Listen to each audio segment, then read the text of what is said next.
All right, guys, I'm back. Let me see if I can plug these two videos together because it canceled my other clip, the introduction. However, so I'm here. I'm all set at Walmart, and got my paperwork all turned in. So now it's just a waiting game. Just a waiting game. Broker says he's got a guy that normally does this, and he usually in and out within an hour. I'd be happy with that. Got to get the Bible study tonight. Keep looking over here because this dude has been driving around since I got here. Now he's doing something weird with his truck. But anyway, yeah, I got Bible study tonight, so I prefer to get out of here. But where I've been, I just took some time to myself. Like I said, I'll try to make another video, but took some time to myself to kind of gather myself and to rethink my approach toward this trucking and operating a business versus just having another job that's creating a larger income for my family. And so I left doing the dry bulk and I went back to the oil field, and I did that for a couple of reasons. One, I was looking at the revenue that they were supposed to be making, and I thought, man, that would be great if I could make that money and put myself in a position to get my maintenance account padded and get money set aside for one, a new truck, or two, having this engine redone if I decided to keep it for that period of time. So I went out there, did that for about 2 months, over the summer, fall time frame, I don't remember. But did that for 2 months, and it was pretty much shot. You know, I didn't make the money that was told to me. I saw one week where I generated some good revenue, and I think that week I made 8,000 or 9,000. I can't remember right off. I think it was $8,600 or something like that. $8,600. And that was the only week that was where I saw that much revenue being out there. Everything else was, you know, 100, 200, no more than $500 more than what I was making where I came from. And so it began to be, okay, well, I was home every night, you know, doing that, whereas now I'm not home every night, and I'm really not generating that much more income. So what is my purpose of being out here? And then I began to spend a lot of money in fuel for just idling time. And then this is 2015, so the these with this DEF system, they're not really designed for a lot of idling time. So therefore I ended up having issues with my DPF filters, and so all this stuff began to snowball once I got out to the oil field. So we made the decision that after 2 months that was going to be it, and I went home and I parked my truck for about 6 weeks. Parked my trucks for about 6 weeks, and I sought the Lord, you know, and prayed and just, you know, asked God what He wanted for me to do. Because at that point, I was really considering, you know, just parking the truck and going to do something else, just because things kind of was not going my way. So I was looking at a couple different companies, ended up picking, you know, where I'm at now. Um, and so I'm happy. I have a lot of freedom here currently, and that's one thing that I love. And the the money that I make, it's on me as the driver, as the owner, as the dispatcher.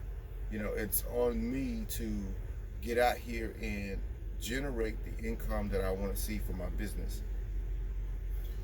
So after 6 weeks of praying and stuff, like I said, I settled on this company, and um, relatively new company. It's been great. I want to go home, go home. I want to stay out, stay out. Um, if I don't want to go back somewhere, I don't have to go back. I deal with the brokers that I want to deal with. I create my own relationships, so on and so forth. So, in that aspect, it's been great. Uh, there's a few downsides, like there is anything, but it's not enough to warrant me to bash the company or want to leave the company. I think it's just things that uh, will work themselves out as they begin to um, input the feedback that they're getting from us being the drivers. I will say that's one thing that's pretty regular with them is they are constantly sending emails and texts and things, um, wanting our feedback as drivers to what could, help us more and make the company better. So that's great. Um, so this has been since November. I've been doing this. Uh, the end of November, the 23rd, November 23rd is when I started doing this. I got some notification, but November 23rd. So December. Like I said, coming from Dry Bulk, I've never had to deal with um, brokers. I've never had to deal with shippers and receivers. Dry Bulk was a little different. I mean, I guess I did deal with shippers and receivers, but it's not the same as it is now.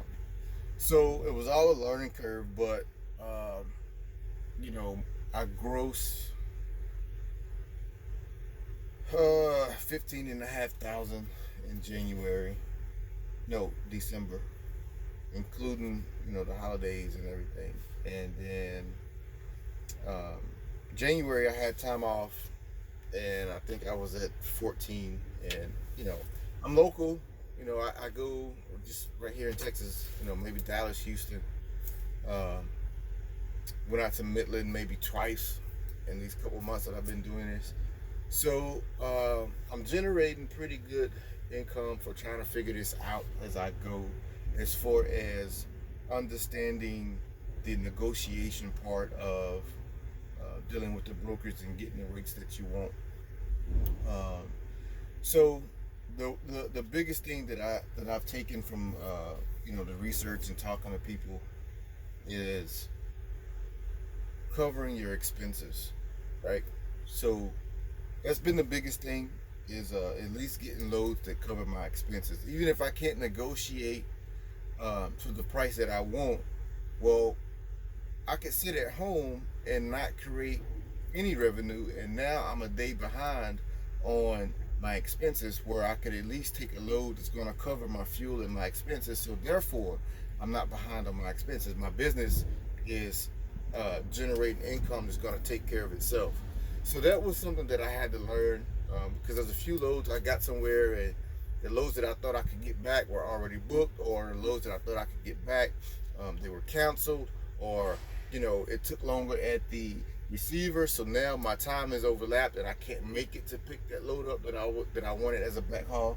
So I found myself in a few situations where I didn't have a back haul, and so I would call, and then there would be loads, but they were not at the rate that I would have preferred, and so I passed up on them. And two things: the load got me back home, and it covered my expenses for that day. So yeah, no, would I have made a profit? No, but I would have got back home, and I wouldn't have paid fuel out of pocket, right? So that's what happened, and so I had to learn that.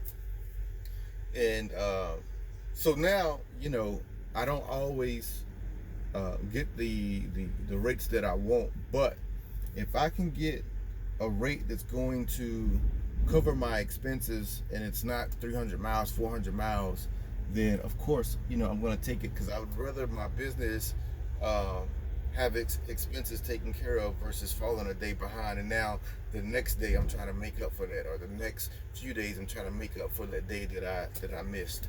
So that's, to each his own, right? But that's kind of how I look at it and how I do it. So we've been good. I think once I get a better handle on this whole negotiation and get a couple brokers that I can work with on a regular, that will be a great benefit to me and the business. So I'm excited, I'm excited about that. And so that's where I've been in a nutshell. Just kind of tried a couple different ventures, and then took some time to myself to kind of reflect on what I wanted from this. And now, I'm kind of moving in a direction that I want to go.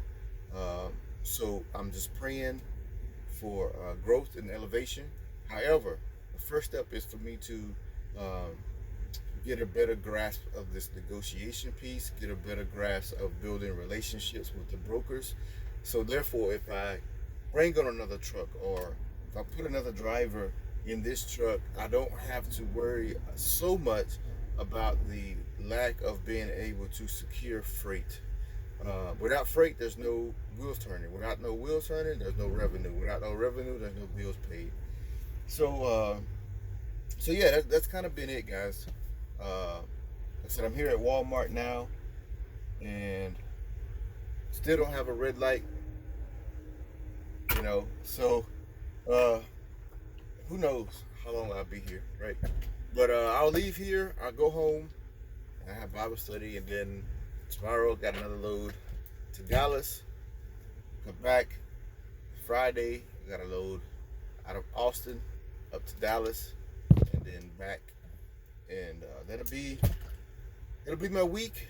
Unless I decide to work Saturday, which I may. I don't think my kids have anything planned. There's no basketball is over, soccer hasn't started, and so yeah, I may work Friday just to make up for Monday. I didn't work Monday, so I may just go ahead and do that. Sometimes it takes that, guys. When you're running a business, you want your business to be successful, you have to make those sacrifices. I haven't really worked weekends in a long time, so going to the oil field was a little bit different for me. And so a lot of times I would just leave and go home, and I'd miss out on quite a bit of money. But now that I've kind of got a different light, I kind of weigh the pros and cons of going out, on a Saturday. I'm not going to take a long trip for minimum amount of money.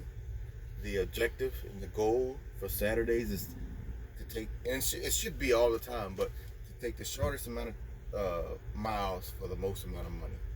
And so that's kind of how I approach Saturdays. What's going to generate the most revenue with the least amount of time away from home.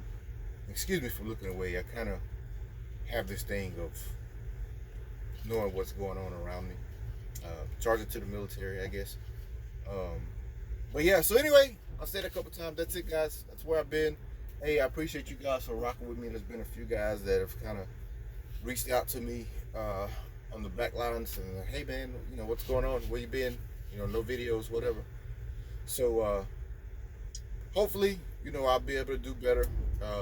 Even if it's just the inspirational videos that I was doing and not so much of this. Hopefully I'll be able to get back to that. But I may get a camera or something to hook up to this thing, and as I'm going about my day, just kind of taking you guys with me. Who knows? We'll see. But anyway, be blessed, be encouraged. Remember, you are important, you're loved, you're cherished. So nothing out here is worth your life. We can replace, they can replace these loads, can replace these trucks, but your life can't be replaced. There's no load that we take. There's no amount of money that we can be paid to risk our lives. Be easy, be blessed. Appreciate you rocking with me.